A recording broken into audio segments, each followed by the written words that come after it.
నేను ఏదో పెద్ద పాపమే చేసి ఉండవచ్చు, ఆ పెద్ద పాపానికి తగినంత ఫలితాన్ని మాత్రం నాకు ఇవ్వకండి. అంత పెద్ద అశుభవార్త నేను వినేటట్టుగా చేయకండి. దానివల్ల నేను తల్లడిల్లిపోయేటట్టుగా నన్ను మార్చకండి. జీవితాంతం ఏడవలసినంత పెద్ద పెద్ద శిక్షలు నాకు వెయ్యకండి. మరి నీ పాపం ఎలా పోతుంది?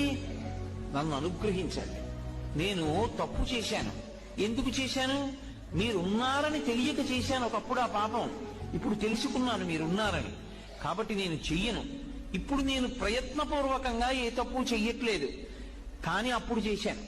ఈశ్వర, మీరు నన్ను మన్నించి ఆ పాపము యొక్క ఫలితాన్ని ఇచ్చేటప్పుడు బహు తక్కువ చేసి ఇవ్వండి. నేను భరించగలిగేలా ఇవ్వండి తప్ప నేను భరించలేనంత దుఃఖాన్ని నాకు ఇవ్వకండి.